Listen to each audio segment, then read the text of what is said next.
네, 이번 시간은 연속해서 대전 교사 사건과 관련해서 또 말씀드리도록 하겠습니다.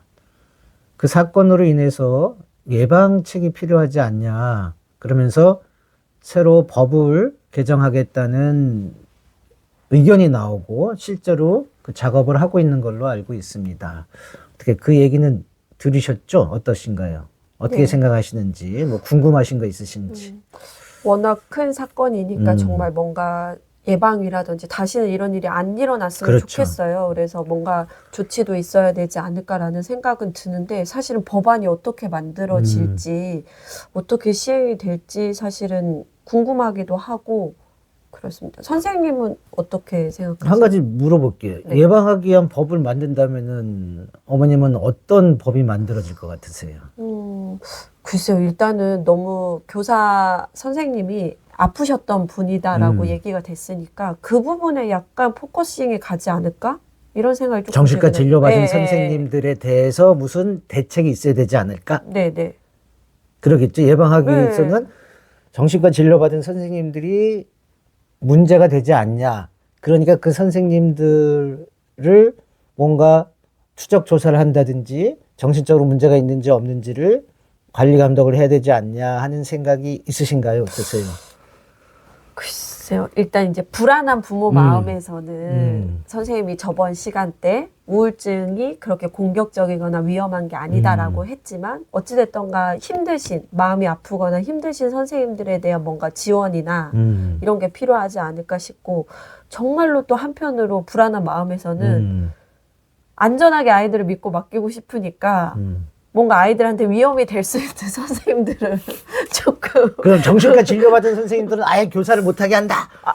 아니 그것도 좀 너무 근데 정신과 진료받는 사람들이 우울증, 공황장애 여러 가지 합쳐가지고 거의 한 30% 되거든요. 지금 30%가 넘는다고 봐야 되는데 선생님들은 특히 스트레스가 높은 직종이거든요. 맞아요. 그 소방관 분들, 그 다음에 선생님들이 상당히 스트레스가 높은 직종이라서 그런 심리적인 문제가 많아요. 부모님들 마음에서는 정신과 진료를 받은 선생님은 아이들 안 가르쳤으면 좋겠다 그러면은 불가능하죠. 네네.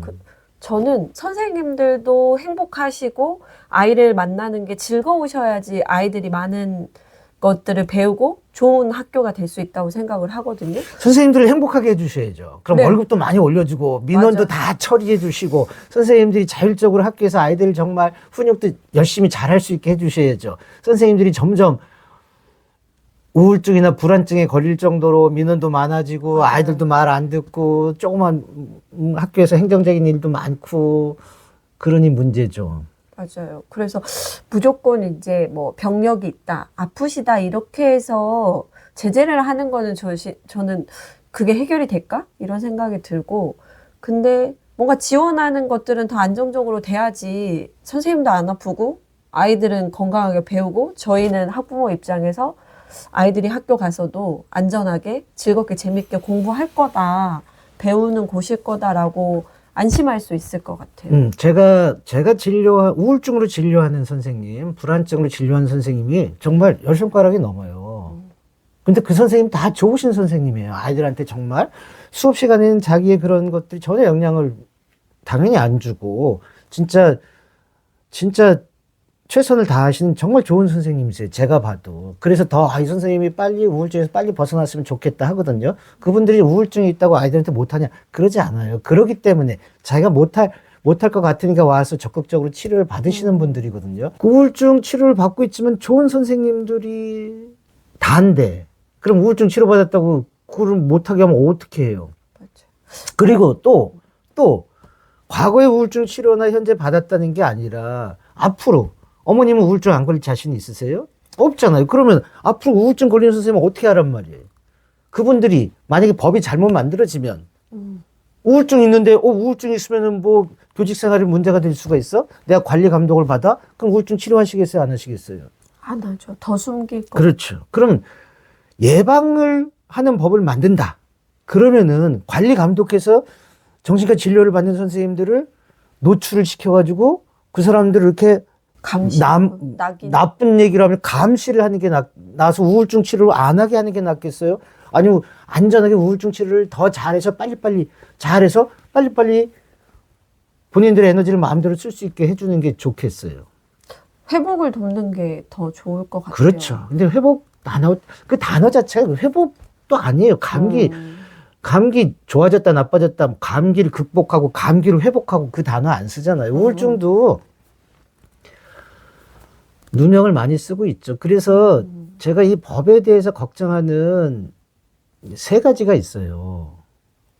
어차피 법이 만들어지는 건 확실한 것 같은데 저는 세 가지 키워드를 말씀드리고 싶어요. 첫 번째는 처벌이냐 예방이냐 하는 문제고, 두 번째는 선생님들의 정신과 진료의 위축이냐 아니면 더 안전하게 확대되는 것이냐, 세 번째가 뭐냐 하면은 이 법으로 인해서 오히려 선생님과 학교에 대한 불신이 쌓이냐 아니면은 더 안전하고 학교와 선생님에 대해서 더 신뢰할 수 있냐, 이 세 가지 키워드가 정말 중요하거든요. 선생님 세 가지 얘기해 주셨는데 제가 듣기에 예방은 정말 당연한 것 같고, 근데 처벌은 어떤 의미인지 좀 더 설명해 주시면 좋을 것 같아요. 예. 이 처벌이라고 하는 것은 뭐 범법을 저질러서 처벌하는 건 아니잖아요. 제가 좀 강조해서 한 말인데, 쉽게 얘기해서 처벌이라기보다는 관리 감독이란 얘기죠. 관리 감독을 확대하는 것이 제가 안 좋은 단어로 처벌이라는 단어를 쓴 거거든요. 왜냐하면 관리 감독을 받게 된다고 하는 것은 선생님들이 위축되고 눈치 보게 되는 거잖아요. 그래가지고는 정신과적인 진료를 받는 선생님들이 더 자연스럽고 당당하게 진료받고 당당하게 교직 생활을 오히려 못하게 되는 경향이 생기니까 제가 그것을 굳이 강조해서 처벌이라는 단어를 쓰는 것입니다. 그러면 이제 본인이 아프시거나 힘듦에도 불구하고 진료가 축소될 수도 있고 위축될 수 있다라고 얘기하셨잖아요. 그런 정신과 진료를 사실 가는 것 자체가 아직도 쉽지는 않은 일인데 일반 사람들한테 그 부분에 대해서도 좀 더 얘기해 주세요. 이 법을 만들 때 선생님들이 정신적으로 건강하기 위해서 치료를 안 하는 게 나은 건가요? 아니면 치료를 더 잘 받는 게 좋은 건가요? 당연히 치료 잘 받으시고. 근데 내가 치료를 받았는데 관리 감독을 받으면 어떻게 되겠어요? 숨기고 안 그리고 만약에 이것이 노출이 된다면 어떻게 되겠어요? 학부모도 알고 학생들도 안다고 하면 어떻게 되겠어요? 치료를 받겠어요? 안 받겠어요? 안 받죠. 지금은 건강해도 사람들이 모르잖아, 사람 일이. 나중에 어떤 일이 있어서 정신과적인 진료를 받을 때가 있는데 만약에 이것이 노출되거나 관리 감독을 받는다고 하면 받으시겠어요? 쉽지 않은 안 되죠. 그래서 이 법을 만들 때 제일 중요한 것은 선생님들이 안전하게, 편안하게, 그리고 보장이 되게 더 정신과 진료를 잘 받을 수 있게끔 법이 만들어져야지. 선생님들이 정신과 진료를 기피하고 회피하게 된다. 그럼 이거는 예방법이 아니라 오히려 조장법이 될 수가 있다는 거예요. 그래서 저는 이것을 정말 중요하다고 생각하는 거죠.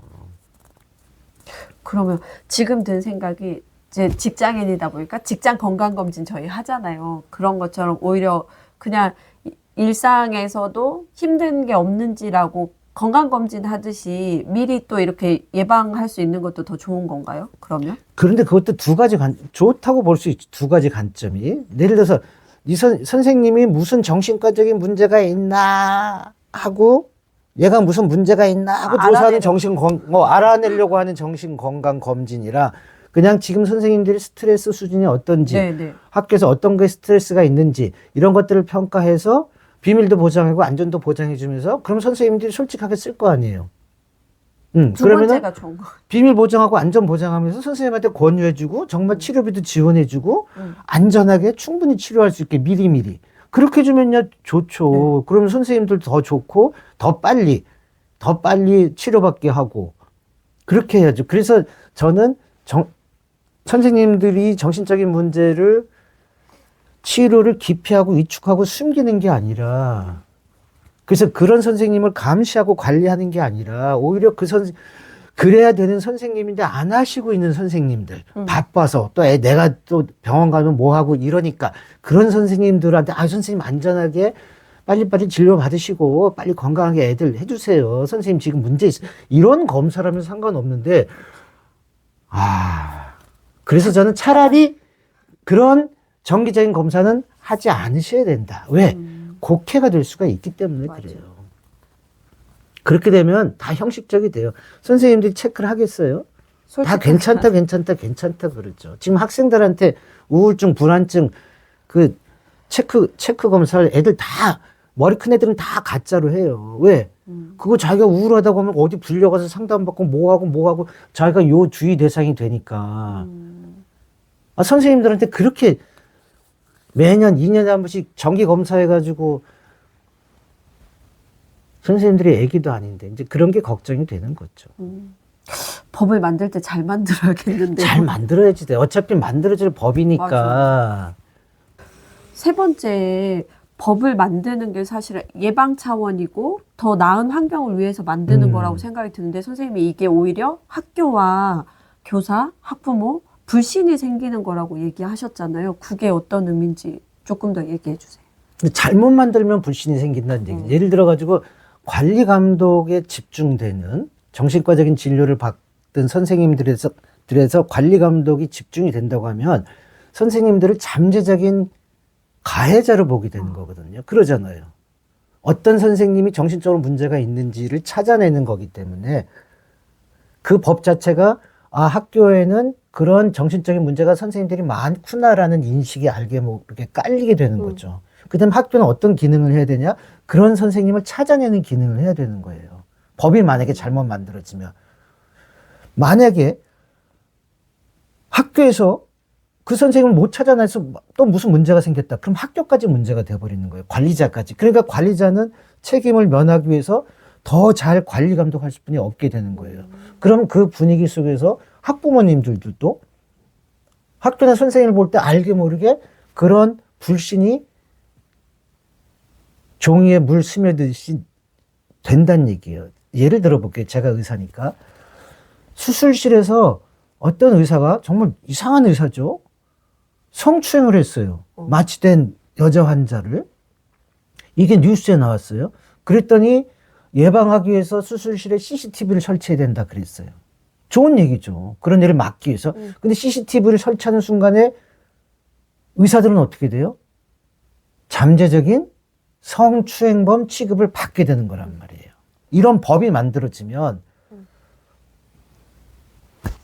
일반 환자나 환자 보호자들이 나도 혹시 그런 일이 생기는 게 아니야?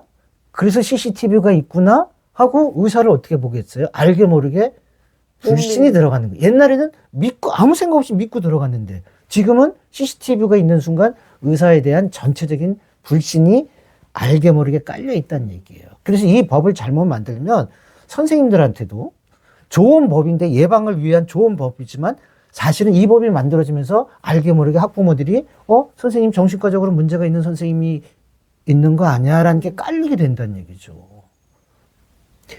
그래서 법이 오히려 이 법을 만들어서 학부모님들이 안심하고 학교도 믿고 선생님도 믿는 신뢰의 법이 만들어져야 되는데 그러기가 어렵잖아요.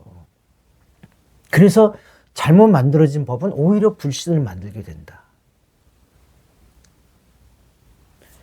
이 세 가지 키워드.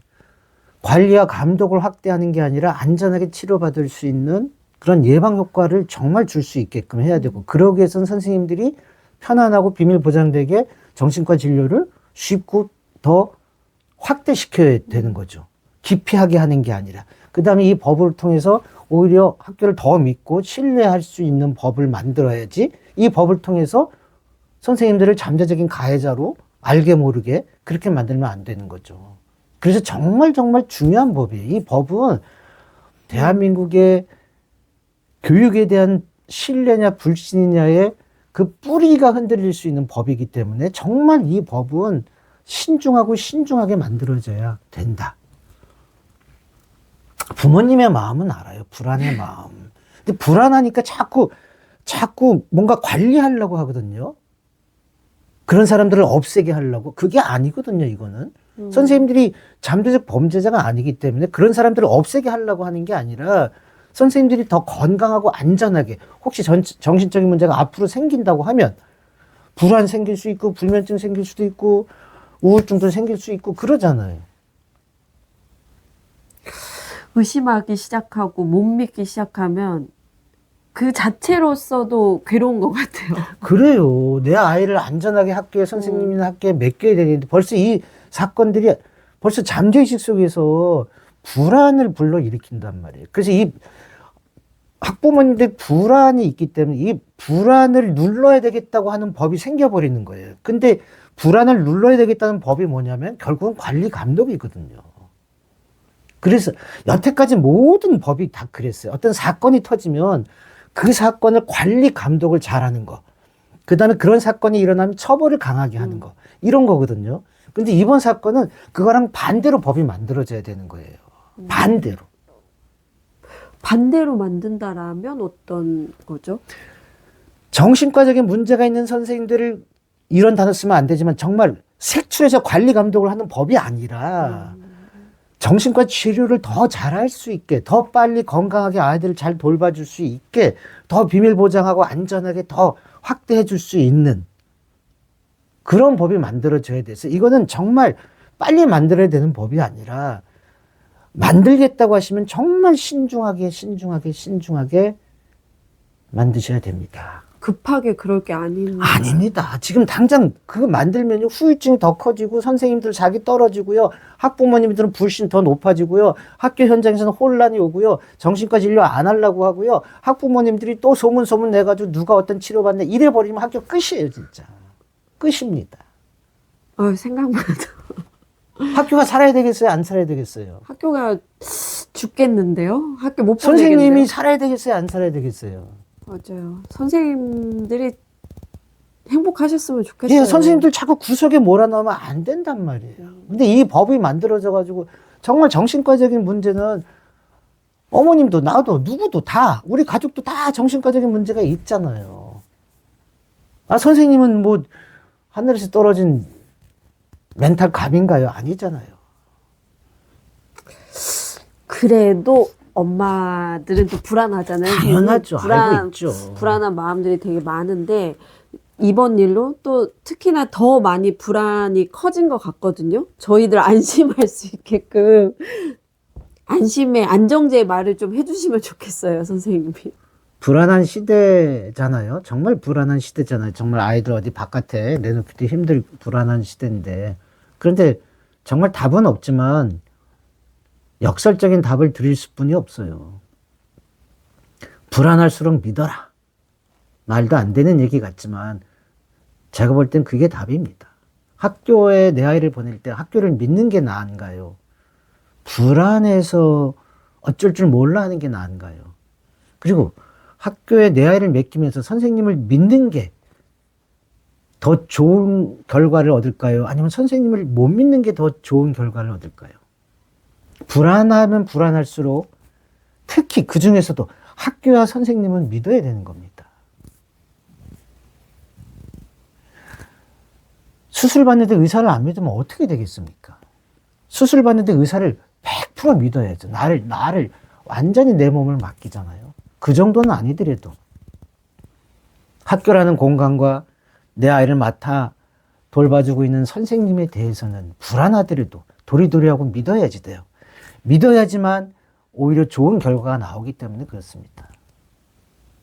답 같지 않은 답 같지만 다시 학교를 믿고 선생님을 믿어줘야지만 대한민국이 다시 신뢰의 사회로 돌아갈 수 있습니다. 저는 학교는 정말 다시 성역처럼 생각해 줬으면 좋겠다. 말도 안 되지만 학교는 믿어. 선생님 믿어. 이 사건으로 오히려 불신이 싹트는 게 아니라 바닥 짚고 다시 신뢰로 돌아설 수 있는 역전의 전화 위복의 기회가 되기를 정말 간절히 바랍니다. 선생님의 걱정과 진심이 느껴지는 것 같아요. 여러 가지 이제 법안 만드는 거 관련해서 얘기 많이 해주셨는데 끝으로 한마디 더 해주신다면요? 정말 이번 사건은 정말 안타까운 일입니다. 모든 국민이 다 충격에 빠졌습니다. 하지만 제일 충격에 빠진 분들은 선생님들입니다. 선생님들이 마치 잠재적인 가해자가 된 것 같지만 사실은 선생님들이 또 다른 피해자입니다. 이 일로 가장 충격받은 사람들 중에 하나일 거고, 그리고 본인이 저지른 일이 아님에도 불구하고 학생들과 학부모님들한테 정말 미안한 마음도 가지셨을 것입니다. 그리고 또 하나, 이 일로 인해서 또 선생님들이